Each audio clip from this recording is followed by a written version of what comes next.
وأن المساجد لله فلا تدعوا مع الله أحدا وأنه لما قام عبد الله يدعوه كادوا يكونون عليه لبدا قل إنما أدعو ربي ولا أشرك به أحدا قل إني لا أملك لكم ضرا ولا رشدا قل إني لن يجيرني من الله أحد ولن أجد من دونه ملتحدا. الحمد لله الذي جعل المساجد مأوى المتعبدين والصلاة والسلام على سيد الأولين وإمام المرسلين نبينا محمد وعلى آله وأصحابه أجمعين. إخوة الإيمان السلام عليكم ورحمة الله وبركاته. عليكم السلام ورحمة الله وبركاته. أدوكم الله وبركاته. الله وبركاته يسي أوان إليه تنقل المسلاسي ó ṣe níbi tí àwọn olùjọ́sìn ọlọ́run ọba tí wọ́n máa pòrò ní gbogbo ìgbà ọlọ́mọṣẹ́ ìfàwọ́ náà sínú àwọn tí wọ́n máa lọ mọ́sálásí ọ̀rọ̀ àyàn ní fọ́kùnrin àmọ́ tóbìnrin bá lọ́kọ̀ lẹ́sẹ̀ mọ́sálásí àwọn mọ́síjìdì wa dandan ní kọ́kùnrin ọmọ lọ síbẹ̀ torí ọkùnrin láti kọ́ mọ́sálásí bóbìnrin bá kírun nínú ilé ìrun tiẹ̀ ó ní ládájú yìí tó kí nínú mọ́sálásí lọ àmọ́ ọkùnrin bóun bá kírun nínú ilé àdáwò ni kọlọmọdé ọsẹlẹ sẹlẹ kọ̀ọ̀kan wa gbogbo àti àti lọ mọ́sálásí àìní lọmọ ọlọmọdé ọsẹlẹ sí wa ìkẹ́ Ọlọ́run ọlá Ọlọ́run àánú Ọlọ́run kó bá òjíṣẹ́ Ọlọ́run Ànábì wa Muhammad kó bá wọn aráalé àtàwọn sàhábà rẹ̀ àti gbogbo àwọn ẹni rẹ̀ ètò wọn ní ká fi dánilẹ́kọ̀ọ́ nírọ̀lẹ́ yìí òun náà ní ọ̀rọ̀ kan tó jẹ́ pé ó pàtàkì nínú àwùjọ wa òun náà ní asbabul khilafi fil masajid asbabul khilafi fil masajid àwọn tí máa ń fa tí èdè tí máa ń ṣẹlẹ̀ nínú àwọn mọ́sálásí wa kò fẹ́ sí mọ́sálásí kan lẹ́nu yàtọ̀ sí mọ́sálásí àwọn alùsùnà tó tábà ti pè ní alùsùnà ìtumọ̀ ẹni pé àwọn tí wọ́n ń tẹ̀lé bá a ṣe mú ẹ̀sìn wá látọ̀dọ̀ Ànábì wa Muhammad sallallahu alaihi wa sallam àmọ́ mọ́sálásí tó bá ti jẹ́ pé alùsùnà wà ń bẹ ẹni tí ìṣe súnà náà wà ń bẹ mọ́sálásí náà ní ọrọ̀gbọ́ wàhálà ọmọ ṣẹlẹ̀ ńbẹ̀. nígbà tó wá rí báyìí yóò wá dá ká gbé ìdánilẹ́kọ̀ọ́ wa láti ṣàlàyé ọ̀pọ̀lọpọ̀ àbí níwọ̀n báyìí tí a bá rántí nínú àwọn nǹkan tí ìmọ̀ ń fa aáwọ̀ àbí ìjà àbí àìgbọ́ra-ẹni-yé nínú mọ́sálásí. al-khilafu wa asbabuhu marfuda bayna al-mu'minin gbogbo àwa tá a ti gbà pọ́lọ̀ nìkan lọ́lọ́ tá a ṣẹ̀rẹ́ dì pàmò sílọ̀ tá a ti ń pàdé nílé ọlọ́ ó ní dandan ní fún wa ká lè gbàgbọ́ pé gbogbo àwa tá a jẹ́ mùsùlùmí yẹn mùmínì yẹn ọmọ ìyá ni wá ọlọ́run ti sọ wá pọ̀ ọlọ́run ti lẹ̀ wá pọ̀ ọlọ́run ti dà wá pọ̀ ọlọ́run bá ti sọ wá di ọmọ ìyá tó tún wá lágbára di ọmọ ìyá tí wọ́n fi wá papọ̀ lọ. ọlọ́run Allah subhanahu wa ta'ala ó jẹ́ orí wa nínú al-Qur'an al-Karim wípé a'udhu billahi minash shaytanir rajim innamal mu'minuna ikhwa ọlọ́wọ́ bá ní gbogbo àwọn olùgbàgbọ́ òdodo pátá ọmọ ìyá kan náà ni wọ́n tí wọ́n pè é lọ́wọ́ ìyá kan náà ìtumọ̀ ẹni pé wọ́n nífẹ̀ẹ́ ara wọn wọ́n máa sàmójúkò fúnra wọn wọ́n máa pèrè àwọn sákèsí wọn ò ní máa jà wọn ò ní máa fa wàhálà kí ló wá dé tí ìwọ gbàgbọ́ tèmi gbàgbọ́ títọ̀ wọn náà la gbàgbọ́ táwọn ń jà mọ́sálásí lójoojúmọ́ iṣu mọ́sálásí náà mọ́sálẹ̀ gbogbo ẹja wo mọ́sálásí àdúgbò wa mọ́sálásí tó bá ti jẹ́ súnà pọ́nbélé ẹ máa rí i pé gbogbo ìgbà ni wọ́n máa làjà gbogbo ìgbà ni wọ́n máa parí ìjà gbogbo ìgbà ni wọ́n máa kùn síra wọn gbogbo ìgbà ni wọ́n máa kẹ̀yìn síra wọn. kí ló fà á ìdọ́fà náà ni pé àmọ́ ìtọ́nà ní káwá sí nínú mọ́sálásí. ọlọ́wọ́ bá aláǹdí ó yẹ wáyé pé mọ́sálásí yẹn òun gangan lòun ní kọ́dà bí yẹn bá gbówó kalẹ̀ tọkọ mọ́sálásí nígbà ó ti kọ́ tán mi ó ti kún tiẹ̀ ó ti di tọ́lọ́ ọlọ́wọ́ bá wa kọ́ ilé ńlá pààrọ̀ fún nínú àlùjánnà àmọ́ mọ́sálásí yìí ṣe tiẹ̀ mọ́ ló fi jẹ́ pé mo jogún mọ́sálásí gbé bàbá rẹ̀ kú wọ́n ní wọ́n ti pín mọ́ ogún tán fẹ́ ṣe fún mi tán fẹ́ pín torí pé kèsì bàbá yẹn ló ní máńgò ti kọ́ ta ló ní jàmá ọlọ́wọ́ bá ní wa anna al-masajida lillah ọlọ́wọ́ bá ní gbogbo àwọn mọ́sálásí tẹ̀rí yẹn masalasi ni masajid ibi àti nfẹ̀rí kalẹ̀ ọlọ́wọ́n bá ní lillah ọlọ́wọ́n bá ní ẹ̀yìn kan ní ibi wọn nìkan mi fala tad'u ma'a Allahi ahada ọlọ́wọ́n bá ní ẹ má pè nǹkan míì tẹ́ bá dé masalasi o ẹ má pè nǹkan míì mọ́ ọlọ́run tẹ́ bá ṣe kíni tẹ́ bá dé masalasi wala tad'u ahadan ma'a Allah èmi nìkan ṣoṣo ní ẹ má ṣe kíni ní ẹ má pè Allahu akbar la fẹ́ gbọ́ ní masalasi àgbọ̀rọ̀ gbọ́ ṣéwù inú mọ́sálásí wa lé ní ẹ̀ka gbọ́ tó kàn pariwo yìí yá ṣe wù Ibrahim níbo yá ṣe òkè ọlọ́wọ́n bá ní fala tad'u ma'a Allahi ahada ẹ má pè nǹkan mí lẹ́yìn ọ̀la Suratu al-Jinn àyà 18 ti sọ bẹ́ẹ̀ ẹ̀yọ́ máa yá mi ọlọ́wọ́n bá Allah subhanahu wa ta'ala ó wá pè wá sákèsí báwa mùsùlùmí àgbọ̀dọ̀ máa jà ọlọ́ni wa'tasimu bihablillahi jami'a wala tafarraqu ọlọ́wọ́n bá ní gbogbo yín ẹ̀dẹ̀rẹ̀ ayé mọ́ wa'tasimu bihablillah ẹjọ́ di okùn ìsìláàmù mú kẹ́nìkan ọmọ jí kí ìsìláàmù ó bàjẹ́ lọ́wọ́ wala tafarraqu ẹ má lọ lọ́tọ̀ọ̀tọ̀ ẹ má ṣe lọ́tọ̀ọ̀tọ̀ nǹkan kan náà ní kí gbogbo yín má ṣe. kò sí kankan tó fà á tí wàhálà fi ń ṣẹlẹ̀ sábàbù àfi al-khilafati al-jahlu bil-kitabi wa sunnah òun náà ni pé àwọn nǹkan nímọ̀ àwọn kan ò nímọ̀ àwọn kan wá ìmọ̀ àwọn kan ò wá mọ̀ nítorí pé ọlọ́wọ́n bá ti ní kul hal yastawi alladhina ya'lamun walladhina la ya'lamun ọlọ́wọ́n bá ní àwọn tí wọ́n nímọ̀ àtàwọn tí ò ní ṣé bákan náà ni wọ́n rí ọlọ́wọ́n bá ní wọn lè rí bákan náà ẹ̀tọ́ nímọ̀ nípa ti ń ṣe àtẹ̀ntì ò nímọ̀ nípa ti ń ṣe bá a ṣe máa ń kọ́ iṣẹ́ tá a máa ń kọ́ òwò ṣíṣe tá a máa ń kàwé tá a máa ń kọ́ bí ó ṣe dáa fún wa láyé bẹ́ẹ̀ náà ni ọ̀ràn yàn lérí wa ká lè kọ́ bá a ti ṣẹ̀ṣẹ̀ wa. àwọn kan wá lọ lé kéwú àwọn kan lọ àwọn tí wọ́n lọ wọ́n mọ̀ pé bó ṣe yẹ kó rí nì àwọn tí ò lọ wọ́n ní rọ́ bá a ṣe bá ní ibi wàhálà ti ń ṣẹlẹ̀ ní jama tí bá a ṣe bá wọn ní àmọ́ sí ni àbí bó ṣe wà nínú Qur'an àti sunna al-jahlu bil-kitab wa sunna àyèmàkàn yìí ọ̀fà tí ọ̀pọ̀lọpọ̀ wàhálà fi ń ṣẹlẹ̀ ẹlẹ́ẹ̀kejì ittiba'ul hawa kama wá ṣe bí aláìmọ̀ nítorí nǹkan kan tá a fẹ́ ṣe kíní tá a fẹ́ rí àbí tá a fẹ́ jẹ táàní imam nítorí àṣírí nínú ayàwó láti rí ọdún lóòótọ́ ọ̀láyà nítorí pé wá sí nínú àdíṣe láti ṣe kíní láti rí oní lóòótọ́ ká ń sòótọ́ kò sádìsì fún kí ló wá dé tẹ́lẹ̀ àṣírí ìtumọ̀ ẹni pé ọmọ ni wọ́n ń ṣe bí aláìmọ̀ nítorí nǹkan kan tó fẹ́ ṣe kíní tó fẹ́ jẹ àbí tó fẹ́ rí nǹkan méjì tó máa dá wàhálà rẹ̀ náà àyèmọ̀kan àti fẹ́ẹ́ anabi muhammad sallallahu alaihi wa sallam min mu'jizatihi nínú àwọn táàfù mọ̀pẹ́ anabi ọlọ́run bá lọ́rọ̀ ránṣẹ́ anabi sọ gbogbo tí ń ṣẹlẹ̀ mọ́sálásí anabi ti sọ tó kù anabi ní fa innahu man ya'ish minkum anabi ní gbogbo ẹni tí ẹ̀mẹ̀rẹ̀ bá gùn nínú yín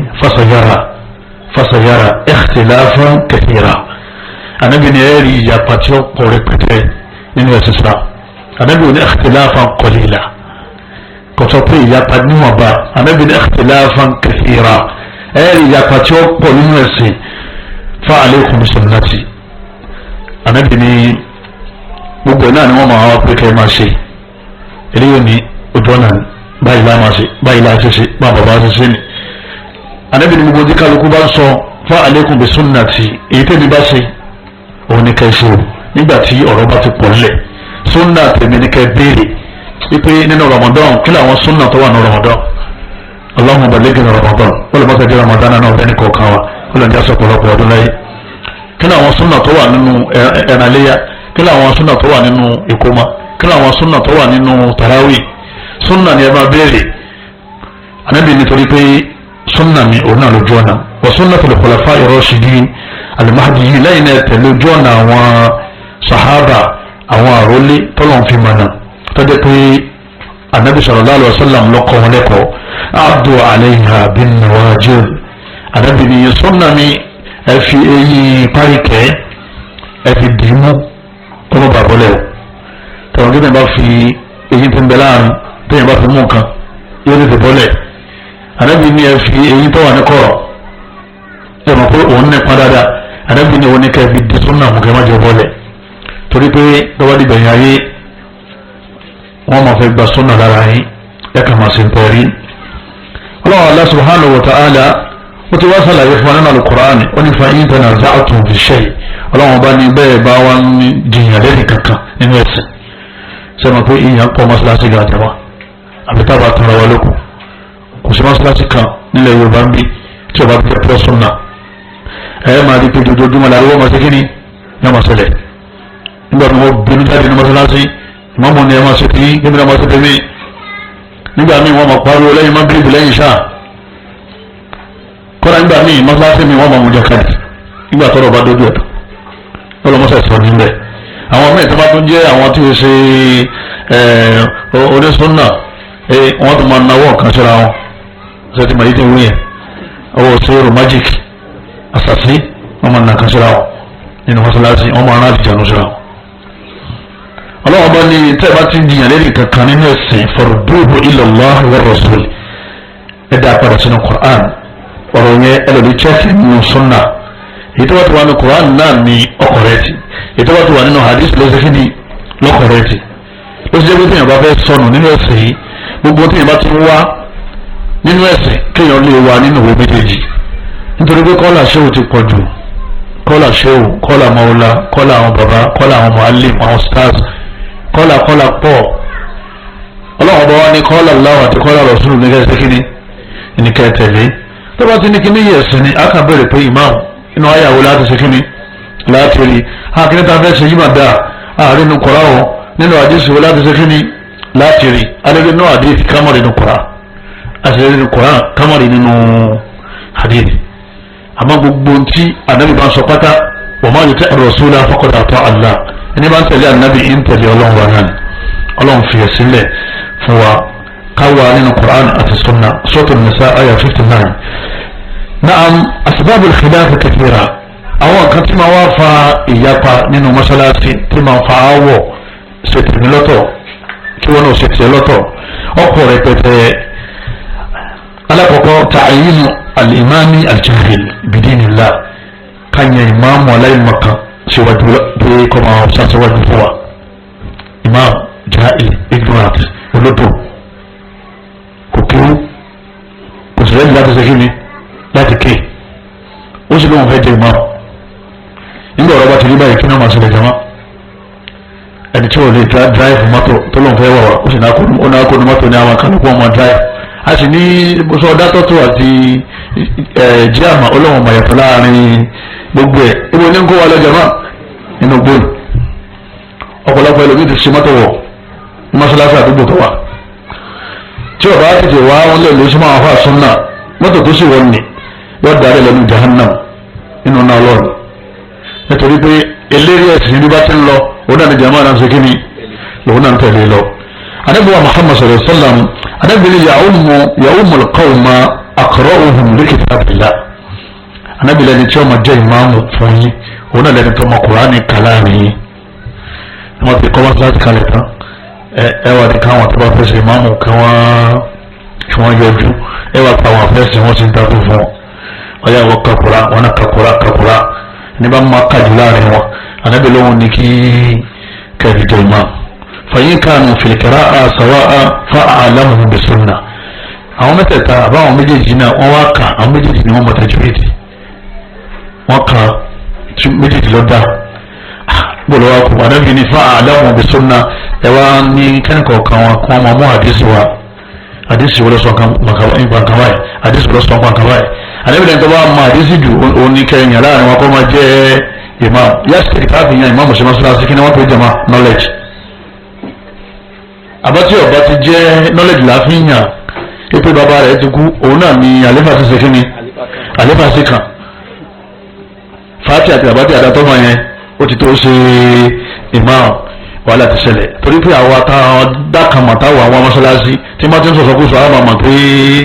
bàbá àmọ́ mi tẹ ìwé yẹn ọ̀dà o lónìí tó ń sọ ọ̀dà àwọn tí ń kéwò ká tó bí yàrá ẹ wà tó gbé ọ̀rọ̀ ìtàn káwọn sọ yìí sí ọ̀rọ̀ kẹ́ padà sí ilé kéwò níbi bẹ́ẹ̀ tí a bá ti ní ìmáàmù aláìmọ̀kan tí òkè tí ó sì fẹ́ ké kò fẹ́ tẹ̀síwájú àbọ̀ka ibtida'i olótó ọkà dáàdì olótó ọkà jámíà kọ́lá bí ẹ bá jáde jámíà yunifásitì èyàn ti bẹ̀rẹ̀ kéwù torí ọmọ ọlọ́mọ sọ̀rọ̀ sáàjì lọ́wọ́ máa gbìyànjú láti máa tẹ̀síwájú nínú masailu diniya nínú rẹ̀ sí eléyìí ọjọ́ ọ̀kan gbòógì nínú àwọn kan tí máa ń dá wàhálà rẹ̀ wàhálà wọn máa ṣẹlẹ̀ torí pé tọ́wọ́ ti pè wọ́n síbi nǹkan tí kódà àwọn oníṣẹ́kìnì àwọn onítẹ̀lẹ̀ ìdájọ́ ẹ̀sìn tó dá balabala àwọn ní bọ́lọ́run ṣe wí kọ́ ọba náà fi ṣe wí kọ́ yẹ o bàbá àwọn ìsọkúsọ lẹ́sẹ̀kìnì ilẹ̀ sọ. ìmáàmù tó bá wájà lẹ́yìn mọ̀kan tí ò ní mà yóò wá dọ̀rọ̀ àyàn tí ọba fẹ́ da mọ́sálásí kó lè ṣe kíni kó lè tẹ̀síwájú. ẹlẹ́ẹ̀kejì aṣíríkù billah òun náà ní ẹbọ ìmáàmù ti ń ṣẹbọ ẹni bá ń ṣẹbọ wọn nígbà wọn rẹ̀ torí pé ẹbọ máa ń bá sẹ́ẹ̀rì jẹ ọlọ́run bá ní walaw ashraku ọlọ́run ní gbogbo àwọn anábì ọlọ́run bí wọ́n ṣe tóbi tó yẹn tí wọ́n bá lọ lè mú ẹbọ mọ́ ẹ̀sìn wọn láhàbítọ̀ anihun man kanu ya'malun gbogbo tí wọ́n ṣe nínú àwọn ìjọsìn bó ṣe tóbi tó yẹn ẹbọ yẹn ó sì pa gbogbo ẹ̀rẹ́ lápẹ́jù yẹn sì èèyàn kẹ́nu fún 80 years àbí 100 years ọgbà Ramadan fún 100 years ọwọ́ àṣìgbẹ́rẹ́ àbí òṣìgbẹ́rẹ́ anígínì tó máa rẹ̀ ó nítorí pé kí ikọ́ ọ̀tá kọ́ mọ́ bá káwọ̀ gbogbo ọ̀run àtàrẹ tó ti kí àti tó ti gbà yẹ gbẹ́rẹ́ wọn sì pa gbogbo ẹ̀rẹ́ ètò wọn pèpè ẹ̀bọ máa ń pàṣẹ eré iṣẹ́ rí máa ń parẹ́ nìyẹn kọ́dà ọlọ́run ò tíjú àwọn anábì ọlọ́run ó ní wàlá wá ṣọ́ra kú ọlọ́run ní gbogbo àwọn anábì ọlọ́run kátó wá pàfà ọlọ́run ní gbogbo wọn tí wọ́n bá lọ lè mẹ́bọ ọmọ ẹ̀sìn wọn wọ́n tún ń ṣe ìbọ̀rìṣà lẹ́yìn ìgbà tí wọ́n ti gbọ́ ọlọ́run gbọ́ àwọn tá a wí yìí wọ́n sọ òkun tajà lẹ́yìn ìgbà tí wọ́n ti gbọ́ ọlọ́run gbọ́ àwọn tá a wí yìí wọ́n tún lo pàrọ̀ lẹ́yìn ìgbà tí wọ́n ti gbọ́ ọlọ́run gbọ́ àbí wọ́n ń sọ pé àwọn máa ń tọpamọ́ wọ́n wò sáàbì wọ́n ń dáfá wọ́n ń tẹfá lẹ́yìn ìgbà tí wọ́n ọlọ́run bá nìkan lọ́ba tí ọmọ tí ọpamọ́ wọ́n láyìn máa ń mí àsọ pé àfà kámọ́ tara wa àwọn ń ṣe bí awo àwọn ṣe bí awo yóò lọ àmàlẹ̀ fún yín bẹ́ẹ̀ àwa mà àpàrà wa mà àbúrò náà lọ sọ bóun ṣe kò nírun ẹni tí ń bọ̀ ìṣàwọ̀ nírun ọdún ṣẹ̀ṣẹ̀ ń bá wọn ṣe ọdún àjọbọ̀ ń bá wọn bọ̀ ọwọ́ lóhun lèmọ́mù tí ń ṣe yẹn ò nírun ẹni bá kírun lẹ́yìn rẹ̀ náà kọ́ òun náà nírun níbi bẹ́ẹ̀ nílẹ̀ Yorùbá táwa wá wà yìí ọ̀yà ẹ̀dẹ̀ àmọ́ wa ló wọ àwọn mọ́sálásí káàkiri ọ̀pọ̀lọpọ̀ àwọn ìmáàmù wa yàtọ̀ sáwọn ìmáàmù súnà ọ̀pọ̀lọpọ̀ wọn àdàfà ni wọn ọ̀pọ̀lọpọ̀ wọn olóògùn ẹgbẹ̀jì abidahanahu tí wọn máa fògùn táàkà lórí mímbàrí aníbàjẹ́jẹ́ o nǹkan bẹ̀ nǹkan sì ń bẹ lọ́wọ́ lóòótọ́ àmọ́ orí búdà nìkan náà kọ́mọdé àṣàgbákò ọlágbára ọlọ́run gbogbo ẹni tí bá ń ti ń ṣe bọ kò nírun ẹni bá sì ń kírun lẹ́yìn rẹ̀ náà òun náà nírun gẹ́gẹ́ bí àyà tí mo mú wa àyà yẹn ó wà nínú Al-Qur'an Suratul An'am àyà 88 ọlọ́run tó ń sọ pé gbogbo ẹni tí máa ti ń bọ̀rìṣà ìbọ̀rìṣà yẹn ó pa gbogbo iṣẹ́ rẹ̀ tó ṣe kíni tó ṣe yọ pa rẹ̀ lẹ́yìn náà ọlọ́run tó ń pa kíyèsí ó ní wa indahu mafatihul ghaybi la ya'lamuha illa hu ọlọ́run gbogbo tó pamọ́ nínú ayé nínú ọ̀rọ̀ ẹ̀dá ọlọ́run kò sẹ́ni kan tó mọ̀ lẹ́yìn ọlọ́run ajẹ́ pé ìmọ̀ọ́mọ̀ yẹn dáfá tí bá ń dáfá ó ti gbére sáyé ọlọ́run alimul ghaybi wa shahada ọlọ́run lé mi nìkan ni mo máa ń tọ́ pamọ́ mo sì máa ń tọ́ hàn ọlọ́run bá ní wa indahu mafatihul ghaybi la ya'lamuha illa hu kò sẹ́ni kan tó máa ń tọ́ pamọ́ lẹ́yìn ọlọ́run wa ya'lamu ma fil barri wal bahri ọlọ́run nìkan ló máa ń tọ́ wà ní eré yẹpẹ̀ albarr ọlọ́run nìkan ló máa gbogbo tó wà nínú omi ẹni tí ọba tí wàá máa ń tọ́ wà lérí yẹpẹ̀ tí ó sì máa ń tọ́ wà nínú omi kò gbọ́dọ̀ máa sọ fáwọn yẹn pé òun fẹ́ wọṣẹ́ fún wọn torí pé kò máa ń tọ́ pamọ́ Allah nìkan ló mọ̀ níbi bẹ́ẹ̀ gbogbo ẹni tí wọ́n ń dafa akadé mọ́sálásí adọ́kùn yẹpẹ̀ àwọn ìgbà lónìí wọ́n ní àmọ́mù wọn fẹ́ dá wọn yẹn lóhùn akàn wá sọ fún bàbá àmọ́mù pé tó kíní ẹgbẹ́ jáde ẹ má lò mọ́ ẹ má ṣe mọ́ tó bá lóhùn ní túwọ́ àníkẹ́rùn lẹ́yìn ẹ̀ mọ́ torí òun gan fúnra òṣèlú ni kò nírun anabi sallallahu alaihi wasallam anabi ni mana ata kahina ẹni bá lọ lè bá a dafa awo arafa àbá àwọn tí wọn bá wọn mọ ibi tí nǹkan sọnù sí àwọn ọmọ nǹkan sọnù àwọn ọmọ ibi tó wà fasaddaqahu ó sì gbàgbọ́ bima yaqul pẹ̀lú nǹkan sọnù yẹn faqad kafara bima unzila ala Muhammad onítọ̀hún ti di kèfèrí sí al-Qur'an ẹni bá di kèfèrí sí al-Qur'an ó ti di kèfèrí sí Allah torí Allah lóun nìkan lòun máa ń tọ́pamọ́ tòun wá ní kò rí bẹ́ẹ̀ tóun náà mọ̀ ètò ẹni pé wọ́n ti gbókò ẹ̀rẹ́ nínú Islam akhrajahu Ahmad wa sahahahu al-Albani hadith Imam Ahmad lọ́gbàwá ọba Albani ní hadith sahih. anabi ni man ata arrafa ẹni bá lọ́ọ́ bá ẹni tí ń wọṣẹ́ fasa'alahu an shay tó sì wàá béèrè kankan lọ́wọ́ ẹ̀ kọ̀ wá gbà kan náà gbọ́ lam tuqbal lahu salatu 40 layla yóò máa kírun 40 days wọn sì nígbà lọ́wọ́ ẹ̀ eléyìí wà nínú sahih al-Muslim sahih Imam Muslim. nígbà tí wọ́n ní ẹni tó lè wọṣẹ́ wọ́n ní ó ti di kèfèrí tó bá gbàgbọ́ kò gbàgbọ́ wọ́n ní wọ́n nígbà àwọn rẹ̀ fún 40 days ìmáàmù tí wọ́n ń kírun fún ni ìmáàmù tí wọ́n ń wọṣẹ́ wọ́n lẹ́yìn tó lè ba wọn ní kò ní òun tí ń wọṣẹ́ ńkọ́ òun sì ti fún wọn sí ẹtí náà wọn ti bẹ́ẹ̀ ti bẹ́ẹ̀ nídìí bẹ́ẹ̀ nílẹ̀ Yorùbá àwọn kà sí pé ara ń ta kọ́lé kéwù ni ara ìmọ̀ táwọn àgbàlagbà fi mọ àwọn ni ara jogún bá àwọn ẹni rẹ ni ẹni rẹ wọṣẹ́ o nídìí bẹ́ẹ̀ Ọlọ́run nìkan ló máa ń tọ́pa mọ́ ẹnìkan kan mọ́ irú eléyìí náà ń dá wàhálà alẹ́ torí pé bẹ́ẹ̀ni bá ti sọ fún àfa pé àfa má dàfa má wo ìsáàbì má tó sì lóun ọ̀gbọ́n bí bá ti kọjá wọn wájú mọ́sálásì kan kírun kí ni máa ṣe ẹ máa kọjá lọ́nà àti kó kìtì ẹ̀sán ẹ̀rọ tó ṣe kí ni kátó kìtì wa lẹ́yìn wọn yóò pọ̀lọpọ̀ mọ́sálásì mi tí ọba sì máa mú lé náà wọn yẹn máa ń dùn ní ibi bàbá yóò sí lé a lè farabalẹ̀ kírun lẹ́yìn nílẹ̀ Yorùbá táwa wáyé adágún mẹ́mẹ́ka àṣẹ ní kankan táwa ṣe ní ayé lẹ́yìn rọ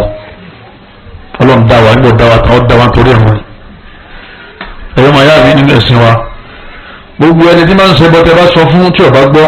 kò nírun ẹ̀yin náà sì máa kírun ní ẹ̀yìn rẹ̀ báwo lẹ́sẹ̀ wàá mọ̀ pẹ́lẹ́ bọ̀rọ̀ wọ́n sì ní kẹ́ máa lọ lè ṣe amẹ̀bọ kéèyàn máa lọ lè wádìí kéèyàn máa lọ lè ṣe èèyàn máa tó ṣe tọkù èèyàn ọ̀nà méjì náà lẹ́gbàá mọ̀ inú kọjá pé ó sọ̀rọ̀ fún ọba yìí torí pé bàbá yẹn máa kírun lẹ́yìn ẹ̀ ó ṣe kíní báyìí fún mi lọ́wọ́ yìí wọ́n ní kí lọ lè rí mọ́ etí odò wọ́n lọ́dọ̀ ọmọ ta ṣe mọ̀ pé àti confam lọ́dọ̀ ẹni tí a fọkàn balẹ̀ sí àbí wọ́n gangan fúnra rẹ̀ ọ̀wọ́ ti confam ni ẹ̀ àbí bẹ́ẹ̀ sì kọ́ òun gangan lọ sọ fún rẹ̀ pé ẹ bá fi sí bí ti ń ṣe yín lọ àwa ń tiwa àwa ń sògùn àwa sì ń sáré ayé ìmì àmọ́ kí wọ́n tẹ̀yìn ké ayé o nítorí kí ayé ọ̀daràn dalọ́dáyé jẹ̀mọ́ yẹn dalọ́dáyé jẹ̀mọ́ ọlọ́mọdáyé níbi bẹ́ẹ̀ ẹ̀kọ́ ẹ̀ wà lọ lè ba ẹ̀ má ti pè é kèfèrí o ẹ̀ lọ lè ba ẹ̀ pé nítorí ṣe àyà ní hadithi o lè túbá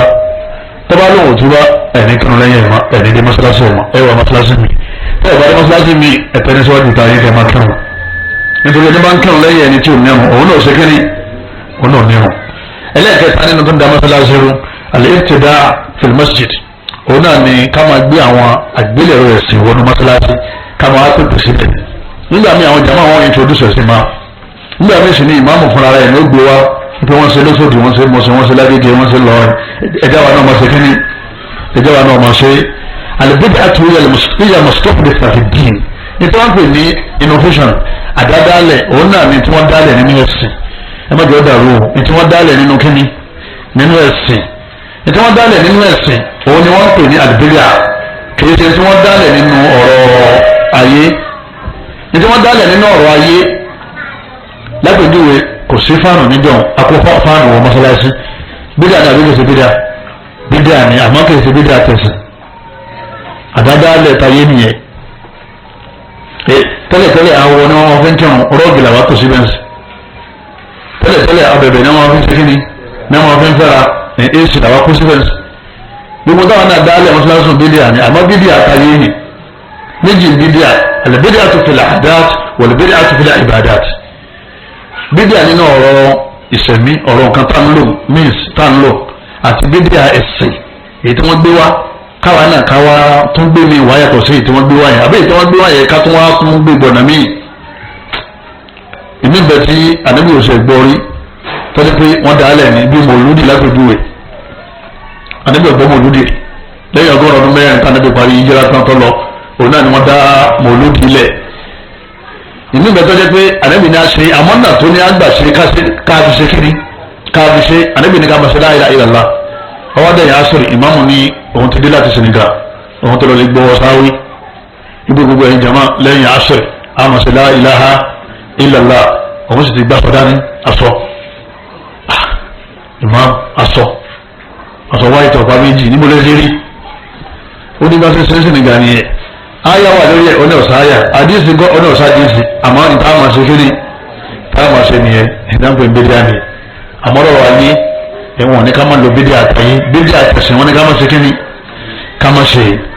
ẹ̀yọ́ máa yá mi nínú ẹ̀sìn wa bídíà yẹn wá pọ̀ láwùjọ wa ara ẹni wọ̀sífà mùsùlùmí gbogbo wa ń jẹ́ nígbà tí bídíà wọlé wọn pè nìkan ní ọmọlẹ́yìn iṣẹ́ òdìjà ni ọmọlẹ́yìn ànábì gbogbo wa nígbà tí àdáwò dé ni wọ́n gbé ìnáwó ọmọlẹ́yìn iṣẹ́ kábíyò kọ́ dírì àdáwò ló dé ẹni tọ́lọ́ wọn sí wa wa ma arsalnaka illa rahmatan lil alamin ọlọ́wọ́n bá ní Muhammad wọ́n ni kàmọ́ ọ́nà sí gbogbo àgbáńláyé àwọn àwọn tí wọ́n ní iṣẹ́ òdìjà ní gbé wáyé nígbà tí àwò ààrin nínú àdìsí ààrin nínú kura tó abùsẹ́wù ohun àtọ́mẹ́ àtàwọn jàmẹ́ ká máa ṣe wọ́n ní àwọn lẹ́yìn ọmọlẹ́yìn iṣẹ́ Abdulkadir àwọn kó bá ń dé ìlú wọn mọ́sálásí wọ́n ń gbálù nínú masjid láì ṣe ṣẹlẹ̀ gbogbo àwọn lẹ́hà kọ́dà àjọmí ó dé Ìlọrin láìpẹ́ yìí wọ́n kọjá ní ọ̀dà àwọn oníṣàwórí kan gbogbo àwọn obìnrin tó wà ń bẹ̀ ní kọ́ọ̀bù gbogbo wọn lò tìjáde àsìkò wọn gbogbo àwọn obìnrin tó wà ń bẹ̀ ní kọ́ọ̀bù gbogbo wọn lò ẹ̀wù ṣubúà ẹ̀wù rújú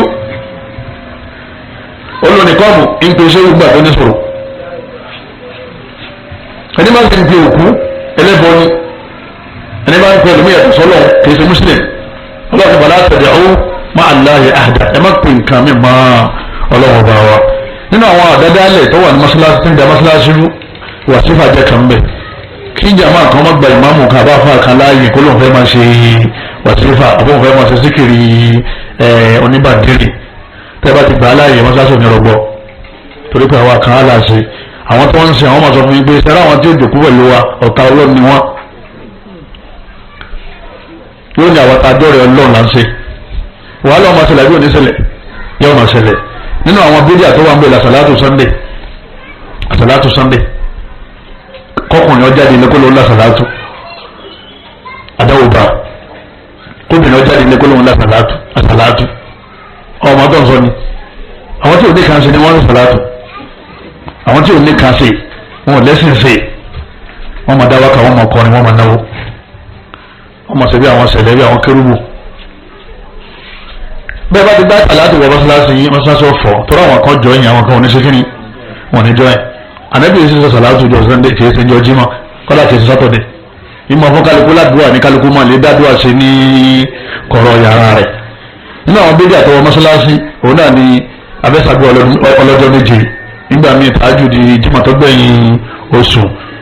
ẹ kì í ṣe àìtàn ìmọ̀ọ́mọ́ sọ pé ọya sáfù adékìlọ́dún ṣẹlẹ̀ oní ìṣàfù àti wétèrè níbo nígbà lèyẹn dé nọ́ọ̀sì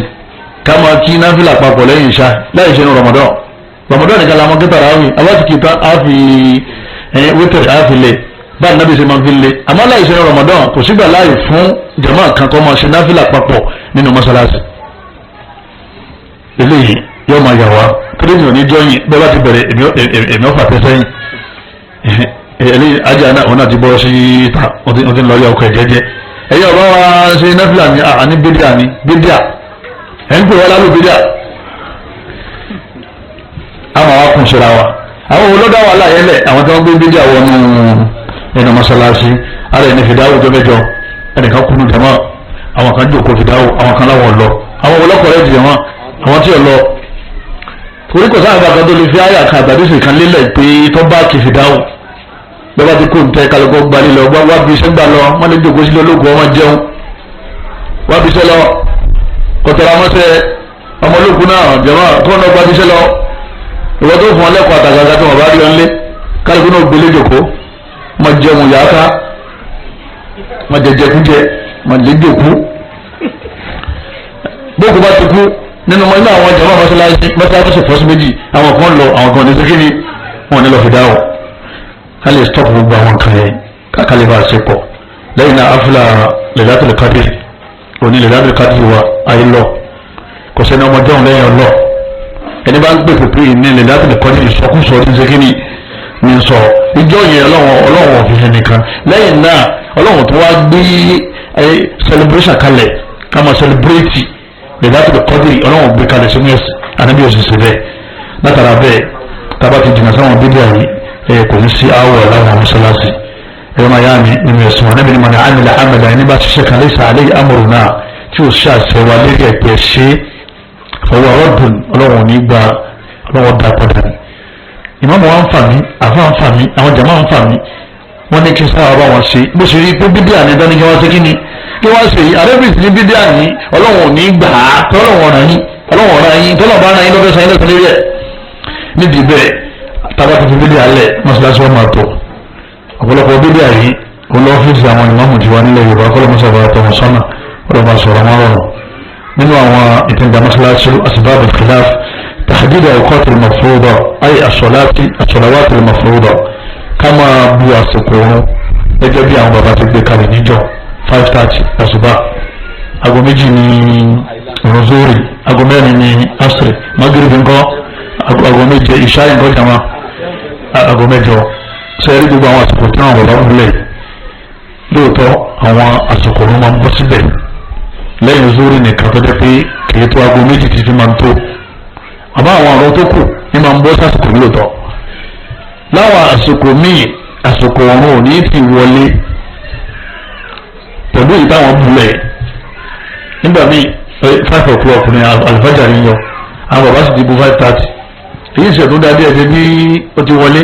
èdè burú ní gbọ́gbọ́ jẹ́ pé 5:45 ní alifájàrí yọ 5:30 làwọn bàbá ń ṣe kíni làwọn kẹrùn ìran tó yàn kí kalẹ̀ só nírun ọlọ́wọ́n bá Allah subhanahu wa ta'ala ọlọ́wọ́n bá ní akimi salata ọlọ́wọ́n bá ní faqimu sala ẹ máa kírun inna salata ọlọ́wọ́n bá ní irun tó ní ẹ̀kí kanat ala al-mu'minina kitaban mawquta afi àsìkò sí fáwọn olùgbàgbọ́ òdodo àárín yìí àwọn olùgbàgbọ́ òdodo ni wọ́n máa ń kírun lásìkò rẹ̀ ẹjọ́ gbàgbọ́ ní ẹsẹ̀dì àkì àsìkò wọlé àkì bá àkì àmì ẹjọ́ gbàgbọ́ ló fi jẹ́ pé alamatul iman al-ihtifaz aw al-muhafaza ala awqat as-salah ní dáàbò máa gbóyè ní iman òun náà ni kọ́ máa sọ àwọn àsìkò tí òun máa wọlé tó ọlọ́run náà wọn kan ò ní sọ àsìkò òun àfàwọn tó jẹ́ pé wọ́n ní ìgbàgbọ́ sọlọ àmì ẹjọ́ onígbàgbọ́ yóò ní gbàwó lákì tá àkì òsígbà tá àkì tọ́lọ́wọ́n gbà ọlọ́run bẹ́ẹ̀ lọ́wọ́n fásitì kò sí wọ́n ní wọ́n fásitì kò sí kan ìwọ ní àwọn máa kí lásìkò tó wọ̀ bí wọ́n wá kí ìṣòro kì í sọ́dọ̀ àwọn gbàgbà gbogbo àdáwò ń bá wa lábala yìí láti wọ́n ti mọ̀wádìí ní ọkàn ní Allahu akbar ẹ̀yin tẹ́ dá nǹkan mọ̀ ẹ̀wọ̀n òkà ọkọ̀ gbọ̀n séjú alásàrò yóò fi wọlé wọ́n ní kí Ànábì sallallahu alaihi wasallam ọlọ́wọ́n bá fún rẹ̀ lọ́sàdá yá àsìkò òun ọlọ́wọ́n bá ní akimi salata ọlọ́wọ́n bá ní ẹ̀rẹ́ Ànábì máa kírun liduluki shams ayé lizawali shams nígbà tí òun bá yẹ tàrí òun bá ti wà lókè wá báyìí zúrí ètò tó bá ti yẹ báyìí bùjí ọ bẹ̀rẹ̀ yọ ma wá lọ bẹ bùjí ọ ma lọ nígbà tí yẹ yẹn àsìkò zúrí ti tó bùjí ọ ma wá lọ tó bá ti di pé ó ti wá tó déédé ìta gbé kalẹ̀ bùjí ń ṣe déédé nǹkan tó dún yẹn àsìkò zúrí ni yẹ jọba ó ti wọlé tọ ìgbà tí òun máa ń yẹ àtàrí yìí nígbà mi tó wà nígbà mi 1 o'clock bó bá kí ní tu ẹ nírun àmọ́ ẹ ní ládàá tó àwọn tó kí ní ìgbà tó kọ́kọ́ wọlé ọlọ́wọ́n bá ní akíní sọ́láàtà ẹ máa kírun liduluki shams nígbà tó òun bá ti yẹ ila ghasaqil layl títí tó fi di ìdajì òru àwọn àsìkò tá a ti kírun nìyẹn ìdajì òru ní ìṣá ìṣẹ́kíní ìṣá ìta وقرآن الفجر أي صلاة الفجر إنه أصبان فيه إن قرآن الفجر كان مشهودا صلاة الفجر يبا يولي ما في كانوا تارو إنه تارو يدني تاركني صلاة الفجر كان مشهودا أو ملائكة ومن جوني لسكوية لسجد أصبان القرآن من بوجو نتوقع ملائكة وقلوا أنا بمن كاكرا تقو إنه أصبان ọlọ́run bá nítorí pé ìrun Qur'an al-fajr ayé salat al-fajr kana mashhuda àwọn màláíkà máa wọ́bẹ̀ Surah Isra ayé 78 ẹ̀yẹ́ miami ṣé wá rí àwọn àsìkò orun tó kù aya ògbódùgbò ẹ̀wà àdìsí lọ́wọ́ parí ẹ̀ fasalaha al-Mustafa sallallahu alaihi wa sallam fi hadithihi anabi ni waqti zuhuri àsìkò zuhuri idha zalat ash-shamsu nígbà tí òun bá ti yẹ wa kana dhillu rajul katulihi tó jẹ́ pé ìbòjì ẹni tó dúró lárakùnrin yẹn ó ṣe déédéé ìnáró rẹ̀ malam yahdur al-asr al-asr ní ti dín báyìí waqti al-asr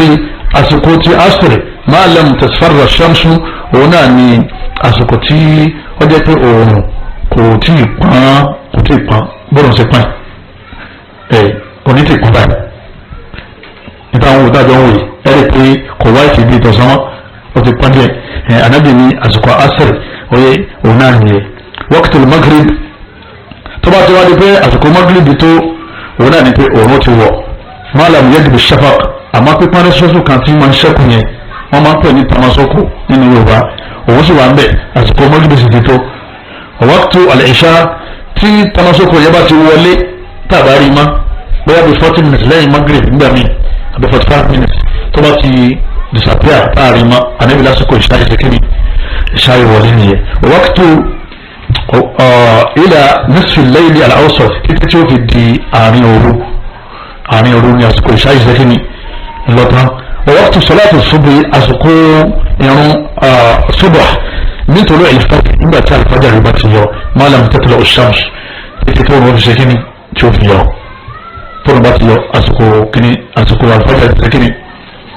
àsìkò salatu al-fajr ti sekiri ó ti tán nìyẹn rawahu Muslim hadith 612 ààrẹ nínú Sahih Muslim tọ́lá wo ayé àtàbí ìsìnkú kàyí ẹ̀rí pé wẹ́dà ni wọ́n fi ń dúró àsìkò ẹ̀rùn wọ́n ní tí ilẹ̀ bá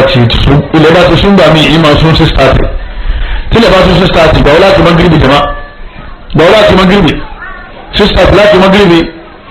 àwọn bàbá táwọn ti gbé agbókalẹ̀ yìí àwọn bàbá sọ fún gbèsè ìdérí ẹ̀ wà sọ fún pé bàbá ó ti dórí ẹ̀ gangan ó ti dórí ẹ̀ kéwù ní tẹ̀lé ké lọ́wọ́ pé báyìí lọ́wọ́ àyè ọmọ wa wo àgbo títí tako méjì ojú sí kíni tó fi lò nígbà mẹ́ta ìsáyè bẹ́yà bí 15 minutes lókun. Allahu Akbar Allahu Akbar fún ẹ̀ bàbá lè kéwù Allahu Akbar ní 15 minutes tó ṣáà torí méje yẹn lòún ṣe kíni àwọn tó bá dé ní Ramadan bí lè bá sùn lágbo mẹ́fà bọ̀ yóò mọ́ gẹ̀dẹ̀ bọ́nu àti ọ̀sán tàbá wá sọ pé kò ní ìdérí ẹ̀ yóò ní o ti dérí ẹ̀ wọ́n wà mọ̀ pé àsìkò tá a ní sínú náà láti ń kí mọ́gìrì nǹkan bí àrùn gẹ̀jàmá àti kótóra lọ́lẹ̀ lọ́pọ̀lọpọ̀ àti sẹ́ni mẹ́sẹ̀gì ọ̀pọ̀lọpọ̀ àti pàdé ẹ̀ka àtijọ́ sọ tẹ́lá ti sọ fún táwa yẹn lórí àwọn ti gbọ́ ọlọ́wọ́n tó wá sí ìjọ kejì kéde rẹ̀ náà lọ́tọ̀ padà sí. ìpàdé àwọn ọmọ tẹ̀lé ilé nìyẹn 15 after 4 nígbà míì ní asiri máa wọlé àbí ẹ wá pẹ̀lú ní 4 o'clock ẹ wá ní ká wá bá yín kí mo lọ mọ́sálásí kan lọ́nà ayé gẹ́gẹ́ èmi kan bọ́ mọ́ kan yàrá bóyá asiri ti fẹ́ tó aago mẹ́rin wá lò làwọn bàbá yẹn bá ní afa ṣáájú fún wa mo ní ó kù ṣẹ́jú mẹ́ẹ̀ẹ́dógún bàbá yẹn ní ó kù ṣẹ́jú mẹ́ẹ̀ẹ́dógún 15 after 4 lẹ́yìn máa ń kí mọ́sálásí ibi tí mo ní bàbá ní wẹ́dà pàǹdò lọ́wọ́ yìí lóye 15 after 4 ní asiri ṣe kí ni lọ́wọ́lé bàbá yẹn ní ọ̀yá sáfúsáfú lọ́wọ́ sọ fún ẹlòmíì ọ̀yá ṣe mọ́mú fún ọ ẹ máa yàrá aláàbá mùsùlùmí ajáde wọ́ọ́rọ́ nígbà tó kọ́ sí ìwọlé ọ̀wọ́ mọ́sálásí mọ́ kẹrùn mi kọ́ dánù kí ni wọ́n nìkan ọbẹ̀ tàbí kò kí jàmá lásìkò ọ̀run òtí ṣe kí ni tí ó ti wọlé lọ ẹ̀yọ́ máa yá mi nínú ẹ̀sìn wa nínú àwọn nǹkan tí ń da mọ́sálásí rú àsìkò ọ̀run yìí pàtàkì púpọ̀ gbogbo mọ́sálásí tí wọ́n bá máa fi wẹ́dà tí wọ́n bá máa sọ pé táìmù yìí ni zuri ń sin o táìmù yìí ni asiri ń sin o táìmù yìí ni magrebi ń sin o tí wọ́n bá máa sọ bẹ́ẹ̀ mọ́kànlá ń bẹ̀ láwọn àsìkò kan ẹ̀ máa nẹ́rùn láwọn àsìkò kan ẹ̀ ní ṣẹ́kínú ẹ̀mí ẹ̀rùn kọ́lọ̀ mọ́sà sọ ní bẹ̀ ọba lọ́lẹ̀ kú sásìkò tí ẹ̀mí ẹ̀rùn tó kú sásìkò tó ń lọ àkókò àwọn bàbá àsìkò ẹni kú dé orógo torí ohun tó bá títò ti wọlé ọlọ́run nígbà lọ́wọ́ rẹ̀ ọlọ́mọsà sọ níbẹ̀ ẹlẹ́ẹ̀karùn-ún istikbalu gẹ́rì kébìlà ká máa kọjú sí ibi tí ìṣe kébìlà láwọn mọ́sálásí tọ́lọ́ mọ́sálásí ládùúgbò yìí sí àtàwọn àdúgbò mi náà ó wà ládùúgbò tiwa náà mọ́sálásí bíi 20 ládùúgbò kan náà wọ́n sì kọjú sí kébìlà ọ̀tọ̀ọ̀tọ̀ kódà mọ̀ àwọn mọ́sálásí náà tọ́jú pé wọ́n ní láti bì wọ́n tún ní jáàmù ọ̀tọ̀ níbi tí láti ibi wọn kọjú sí ọ̀tọ̀ níbi tí jáàmù wọn sí kí ni jáàmù kọjú sí láti ibi kọjú sí àwọn bàbá níjọ́ jáàmù tí wọ́n kọ̀ wọ́n kọjú sí Mákà wọ́n kọjú sí Káàbà èwo lọ́wọ́ kọ̀rẹ́ẹ̀tì nínú méjèèjì ló fi jẹ́ pé ká tún mímbàrí àbí mihrab ààyè ìmáàmù ká tún ṣe tábàrí pé kọ̀kọ̀dún sí kébìlà ara pọ́lọ̀ ọba sí orí fáwọ́tà wà ládùúgbò yẹn ọ̀pọ̀lọpọ̀ ọmọ wa ní mọ́sálásí àwọn ọmọ bàjẹ́ mọ́sálásí àwọn ọmọ bàjẹ́ inú kí mọ́sálásí ó bàjẹ́ àbí kí wọ́n bàjẹ́ èwo ló burú jù jàmá ìní àsọ pé bá a ti ń kí bẹ́ẹ̀ pé báwọn bàbá yẹn ti filẹ̀ nìyẹn àwọn bàbá tó fọwọ́ tó fi kẹ̀kẹ́ lẹ̀ nígbà tí wọ́n rọ́wọ́ jíìpù wọ́n ṣe kí ni ọ̀rá jíìpù kó ní kẹ̀kẹ́ táwọn bàbá ìbílẹ̀ lọ́mọ ṣe kí ni lọ́mọ gùn ọ̀daràn ní ọ kọ́lọ́mọ fèrèjì nígbà tó dé pé wọn gbọ́lọ́ngbọ́ pé ìbá gbọ́lọ́ngbọ́ tó bá gbọ́ pé wọ́n ní mọ́sálásí ọ̀kọ̀dé sí kíbla ẹ̀rú sì máa bá kò ní sọmọdúnmọ́ yóò máa bẹ̀rẹ̀ ọ̀lẹ́rìí táwọn ti ṣe mistake kọ́lọ́ngbà wọn wá sàtúnṣe lọ́kìtì àmọ́ àwọn táwí ẹ̀ sọ títí wọn ni àfa ọ̀yẹ́ bẹ́ẹ̀ bá lè kẹ́wọ́n lè kẹ́wọ́n bomi ọlọ́wọ́n bá wá dá sí ọlọ́wọ́n bá ní fọwọ́lì wajhaka shatral masjidil haram ọlọ́wọ́n bá nílẹ̀ Muhammad ọ̀gángan mọ́ṣáláṣí haram Kaaba wọn náà ní kọ̀ọ̀kọ̀ dúṣò wàyí kò máa kúntùn kọ́ wá sọ fún gbogbo àwọn mùsùlùmí tó wà lágbàláyé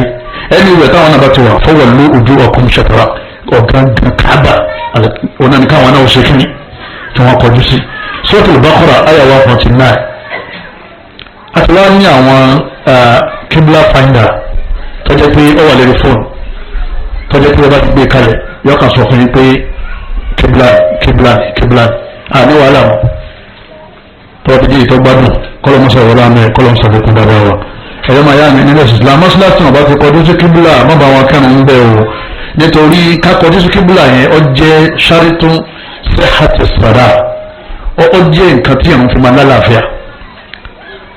kọ́ ọ̀tọ̀ àbọ̀ṣẹ̀gbọ̀nsẹ̀ oye dandan ni kò fọ ara kò tó kàn ipò tó wà ipò yẹn náà ni kò kọjú sí kíbla wa ẹni tí ò kọjú sí kíbla bí ẹni tó ṣe gbọ̀nsẹ̀ tí ò tábà tó lọ mọ́ṣáláṣí òun náà máa fi wọ́n ṣe ń kírun yìí wọ́n ṣe kí ni wọ́n ní ọ ẹni bá kọjú sí kíbla ó ní ọ bí ẹ bá kọjú sí kíbla kò ní ọ nígbà míì ẹ̀kan wá rí àwọn àdánwò láwọn mọ́ṣáláṣí mi ìmáàmù bẹ́ẹ̀dì yóò bẹ́ẹ̀dì báyìí ìmáàmù ti rí pé ká kọjú sí báyìí kì í ṣe kíbla ọwọ́ bẹ́ẹ̀dì àwọn jama àwọn wá spirit àwọn abèrè pé mo ṣe bí ìran kan náà lẹ́jọ́ kí ìmáàmù ti mọ̀ṣẹ́ wọ́n wà nítorí pé ẹni àwọn dàrú ẹni àbí rọ́ọ̀gì yẹn mọ́ṣáláṣí sórí ibà kan gbogbo bí ó bá ṣe dà gbogbo bí ó bá ṣe gbà nínú mọ́ṣáláṣí ẹ̀bẹ̀dì tẹ́lá tó mọ̀ pé kíbla ní bẹ́ẹ̀ síbẹ̀ torí pé anábì ní ju'ila al-imamu li yutamma bihi anábì ní ìmáàmù tó wà níwájú yẹn agbé kalẹ̀ fún yín ní olùkọ́ṣe tẹ́ẹ̀mà kọ́ṣe fala takhtalifu alayhi ẹ má yà pààrẹ̀ ẹ má ṣe kíni ẹ má yà pààrẹ̀ hadisi anábì lọ sọ bẹ́ẹ̀ tí ìmáàmù dà gẹ́gẹ́ bí dráìfà ibi dráìfà bá wà wà lọ làwọn náà má ṣe kíni láàmà tẹ̀lé lọ ẹlẹ́kẹ̀ẹ́fà dafnul mayyit fil masajidi aw janbiha kama lọ́dọ̀ sí òkú sí masalasi bàbá àdínì nígbà òkúta masalasi rẹ̀ ká gbé lọ òun lọ́wọ́n lọ́wọ́ fi lẹ́lẹ̀ nígbà òsì kúta wọn ni ẹ̀sìn sẹ́gbẹ̀ẹ́ masalasi ìyá sọ́nà ẹ̀gbẹ́ masalasi ní ọ̀sùn lè máa mọ̀ kú wọn ni ẹ̀sìn sẹ́gbẹ̀ẹ́ masalasi tọ́lọ́ ni máa mú àkọ́kọ́ ń bí gbogbo àwọn wọ́nra yẹn kò sí nílẹ̀ Islam ẹ̀rí gbogbo wa náà lámà pé masalasi ilé tá a máa ti ń kẹrùn ni ibi wọn máa ń sin òkú sí ìtẹ́ ni wọ́n ń pè mo yẹ pé òun ní masalasi bó la tó wá fẹ́ sọ masalasi di pẹ́ anabi wa Muhammad sallallahu alaihi wa sallam anabi ní al-ardu kulluha masjidun illa al-maqbaratu wal-hammam anabi ní gbogbo ilẹ̀ tọ́lọ̀ ń dá pátá ọlọ́wọ́n bá ti ṣe ní masalasi tẹ́ bá ti dé eré ilẹ̀ kan bẹ́ẹ̀ bá rí ilé kọ́ síbẹ̀ bẹ́ẹ̀ bá rí masalasi kọ́ síbẹ̀ ẹ̀ tẹ́ni sí eré ilẹ̀ yẹn kẹ́kẹ́ anabi ní gbogbo ilẹ̀ tọ́lọ̀ ọba aláàdásáyé ọlọ́run gbà yín láyé kẹ́kẹ́ ọ̀bẹ illa al-maqbara àti ibi tí wọ́n bá sin òkú sí nìkan lẹ̀ gbọ́dọ̀ kẹ́rùn níbẹ̀ wal-hammam àti ilé ìgbọ̀nsẹ̀ tọ́ílẹ̀tì tẹ̀tì mú sí ìgbọ̀nsẹ̀ ọ̀nà méjì yẹn nìkan ọlọ́run aláwọ̀ kẹ́ síkírì kẹ́kẹ́ maqbara anabi sọ̀rọ̀ náà ẹgbẹ̀ wàmí anabi ní la tusallu ila al-qubur ẹ gbọ́dọ̀ kẹ́rùn lẹ́gbẹ̀ẹ́ sàárè ẹ gbọ́dọ̀ kí mo lẹ́gbẹ̀ẹ́ sàárè fala tajlisu alayha ẹ ti gbọ́dọ̀ jòkó lẹ́gbẹ̀ẹ́ sàárè Ànábì ní ẹ má jòkó ẹ fi má ṣe kíni ẹ má kírun lẹ́yìn rẹ̀ tẹ́ ẹ bá kírun ẹ nẹ́rùn ní túmẹ̀ ẹ nẹ́rùn Ànábì ní la'ana Allahu yahuda wa nasara ọlọ́run ṣẹ́bílẹ̀ àwọn yahudi jù wa nasara àtàwọn alátẹ̀wọ́ ittakhadhu qubura anbiya'ihim masajida àwọn ni wọ́n mú sàárè àwọn ànábì wọn ní mọ́sálásí wọ́n lè jókòó síbẹ̀ wọ́n máa ṣàdúrà ìtumọ̀ ẹni pé ibi àti ṣàdúrà mọ́sálásí àti tẹ́ kò gbọ́dọ̀ sí kíni kò gbọ́dọ̀ papọ̀ ọ̀tọ̀ọ̀tọ̀ lọ́gbọ́dọ̀ jẹ́ àwọn tọ̀hún yẹn wọ́n wá sọ ìtẹ́ di mọ́sálásí ànábì wá sí ìpìlẹ̀ wọn kó tó jáde lẹ́yìn nítorí pé sábẹ̀bẹ̀rẹ̀ a yọ padà tí wọ́n lọ sí pé wọ́n máa ṣẹ̀bọ̀ síbẹ̀ ọ̀pọ̀lọpọ̀ àwọn òkú tí wọ́n sin sẹ́gbẹ̀ẹ́ mọ́sálásí wọn lè yorùbá mi especially àwọn tọ́jú tàfà nù wọn kó tó wọ mọ́sálásí ọkọ̀ọ̀kọ̀ jókòó lẹ̀ tí bàbá ń ná pé bàbá ọjà wọn ọ̀tá bá sọ fọlọ́nkọ́lọ́ sànú wọn ẹni tí ń ṣe yẹn tó onírun ẹni tó yẹ kó pè kọ́ òun gán nídìí àdúrà rẹ kọ́lọ̀ ń túlẹ̀ ní ọwọ́ ó nídìí àdúrà títì kì í ṣe pé ọlọ́run sọ fún un pé kó ṣe kankan fún wa àbí kọ́ ọ́nà sọ́lọ́ máa sọ́lọ́ ọlọ́run sọ́mọ ọdún kásán ọrùn rẹ lọ kátó wá pẹ́ ní tí wọ́n ti kì bọ́lẹ̀ lọ́wọ́ àrùn sọ́lọ́ ẹbọ ní masaba ara sẹ̀lẹ́yìn náà èèyàn ní ẹ̀nà tó bá kírun lẹ́gbẹ̀ẹ́ sáré ọ̀pọ̀lọpọ̀ mọ́sálásí lè ní mọ́sálásí kan bẹ ní Èkó gbogbo yẹn àti máa bẹ̀ mọ́sálásí tó tóbi jù lẹ́kọ̀ọ́ láàrin Èkó ẹ̀sájà ogun bẹ́ẹ̀ mọ́sálásí tó tóbi jù níbo lẹ́kọ̀ọ́ gbogbo ìsàlẹ̀ rẹ̀ báyìí sáré àwọn bàbá àdínní ìmáàmù jẹta ìmáàmù jẹrin wọ́n ti sọ bẹ̀rẹ̀ pẹ́ wọ́n kàn yọ sọ fún ọ ní o ìpò bàbá ti lè kó ọba ti rántọ́ rà tán wọ́n mọ́sálásí tó ti ṣe kí ni tó ti kẹ́ ọ mọ́tàn rẹ̀ èmi ò mọ bó ṣe wá jọra wọn ìtọ́ bẹ́ẹ̀lẹ̀ tánàbí máa ń gbé àwọn sàhábà lọ wá tẹ́ mọ́sálásí ẹ̀ wá sọ di ìtẹ́ tẹ́lá sì wà ìkọ́sí àwọn kìrìyórì ẹ bá láwọn chọ́ọ̀tì lọ́nà Ṣàgámbí ẹ̀rì tán tó sàárẹ̀ àwọn pásítọ̀ yẹn báyìí ìtumọ̀ ẹni pé ẹ̀ ń kọ́sí àwọn ẹlẹ́sìn míì ẹni bá ti kúnnú àwọn jama àbókù àbí ìmáàmù nàbẹ́ tó ní mọ́sálásí ẹgbẹ́ lọ́tẹ́ níbi bẹ́ẹ̀ ká má kírun lẹ́gbẹ̀ẹ́ sàárẹ̀ ká sì má sìnkú síwájú ilé má tó rà kírun wájú ilé á kírun lẹ́gbẹ̀ẹ́ ilé náà àlefẹ́ orúlé mú ká fẹ́ kírun bẹ́ẹ̀ àwọn àlùfáà ní àmọ́ tí wọ́n bá ti fi fẹ́ǹsì ńlá tí wọ́n fi dá sàárẹ̀ yẹn kú wọ́n ti mọ odidi fẹ́ǹsì ńlá kan sàárẹ̀ ti gé sọ̀n wọ́n lẹ́yìn lè kírun mọ́sálásí ẹ̀ àmọ́kọ́ máa kírun kọ́ wọn wo sàárẹ̀ báyìí èèyàn náà ẹlẹ́ẹ̀kejì sọ̀látù ìmáàmù alámakárà arfa àmì makọ́bí àmàmùmí kí ìmáàmù ọmọ kírun ní ààyè tó ga jù tàwọn jàmá lọ eléyìí ìgbọ̀nfẹ́ rí mọ́sálásùn àwọn tó bá gbọ́ sọ́nà yìí ẹ̀rí ààyè ìmáàmù yọ̀gà jù tí àwọn jàmá lọ eléyìí oníṣẹ́lá Muhammad kọ́ anábì kọ́ níta anábì bá sì kọ́ yọ̀dà káwa náà ṣe kí ni káwa náà kọ́ anábì sọ fọlábìnrin kan pé bámi sọ fọmọ rẹ kápẹ́ntà wípé kọ́ bá mi kan mímbà tí ń ti máa ṣe òtúbà táwọn yóò ti máa rí mi dáadáa arábìnrin yìí sì sọ fún mi ọmọ rẹ kan gbogbo wa anábì wa kírun lérí ẹ anábì kírun lérí mímbà afọwọ́ Abu Abbas lọ́gbà àdé sinmi ó ní ra ayétò Rasulullah sallallahu ó ní mo rí anábì báyìí qama alayhi anábì dúró lérí mímbà yìí fakabbara ó sì Allahu akbar wa kabbara an-nas àwọn yẹn náà sí Allahu akbar lẹ́yìn rẹ̀ wọ́rọ̀ ọ̀hún wọ́n wọ́ alẹ́ mímbà ó sì wà lórí mímbà thumma rafa'a ọwọ́ kafata kan orúkú bó ṣe kúrò níbi orúkú báyìí fanasala al-qahqara anábì wá fẹ́ yìí wá sálẹ̀ ọwọ́ torí mímbà yẹn onípele mẹ́ta anábì wá bọ́lẹ̀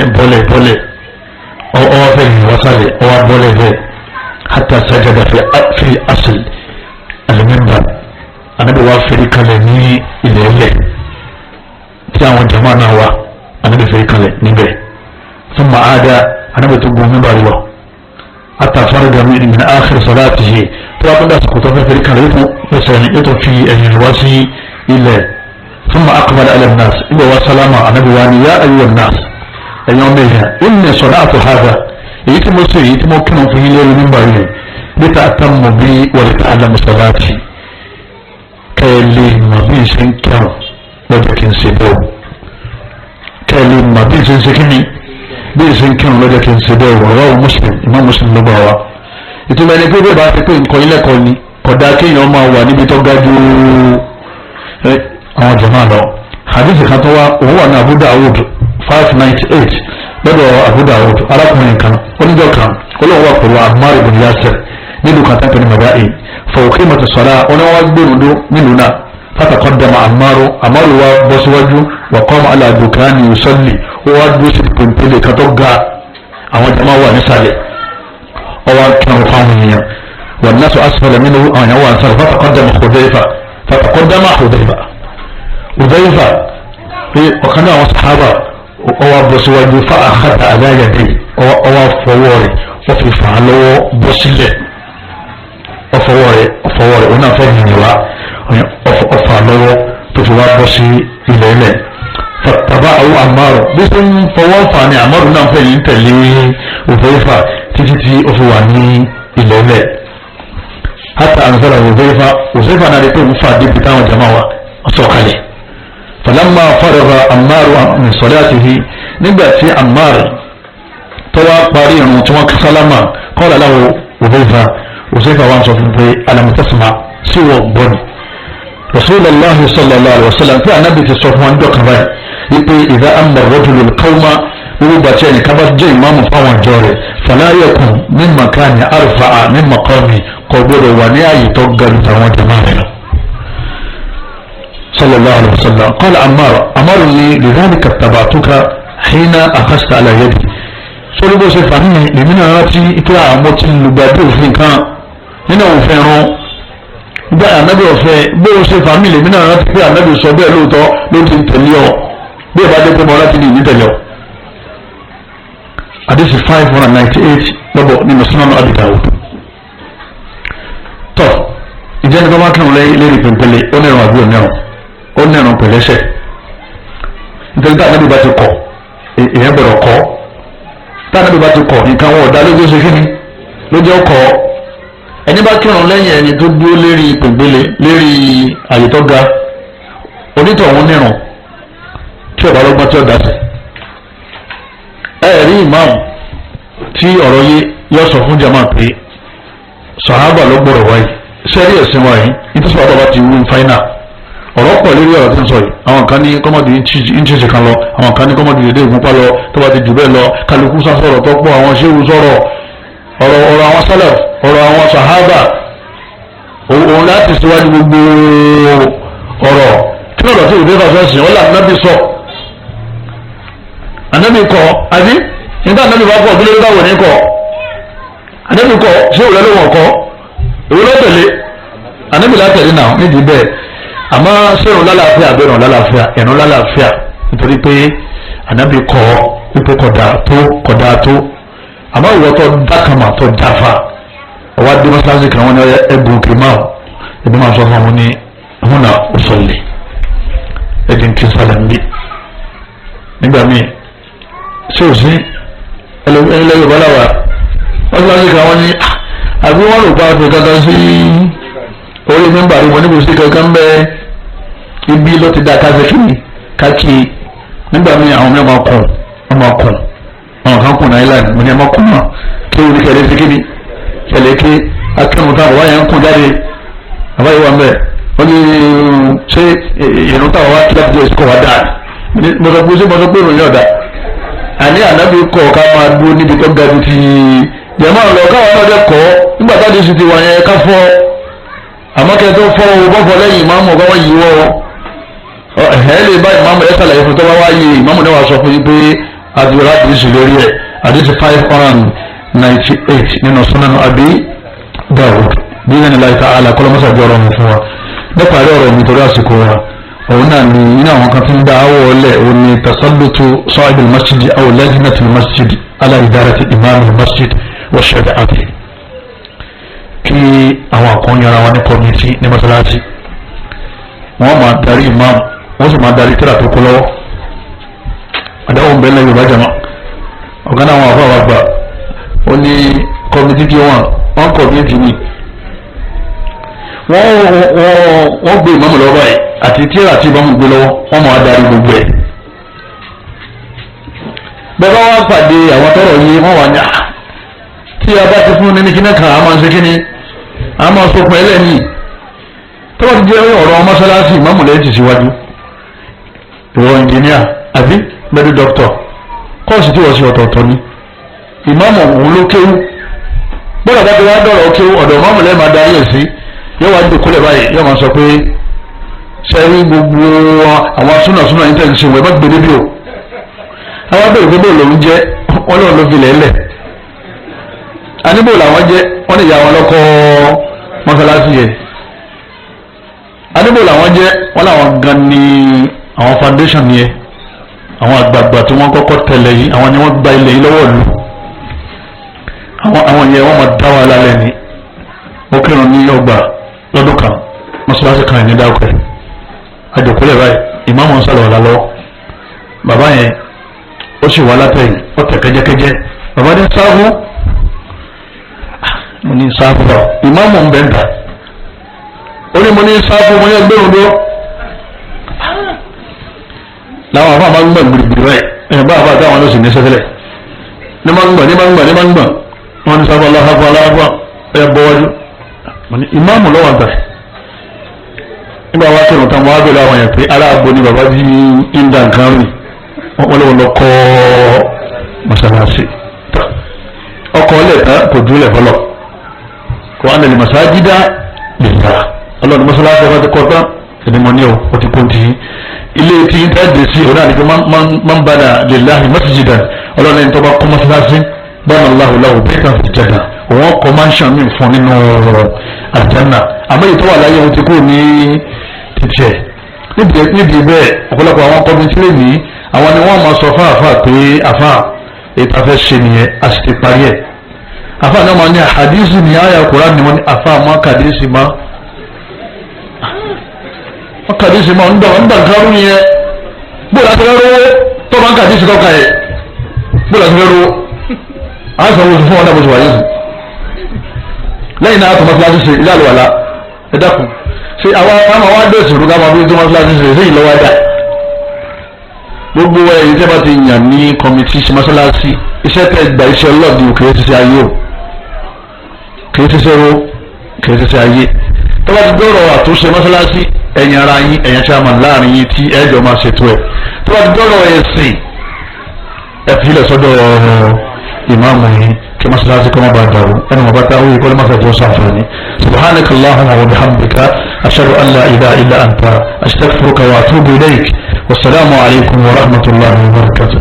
يا رب نفسي هفت مما ألم بها فزكها يا كريم أنت واليها همت إليك فلما أجهدت تعبارنت إليك فحنت قبل حاديها يا رب نفسي هفت مما ألم بها فزكها يا كريم أنت واليها همت إليك فلما أجهدت تعبارنت إليك فحنت قبل حاديها إن لم تجرني برشد منك في سفري فسوف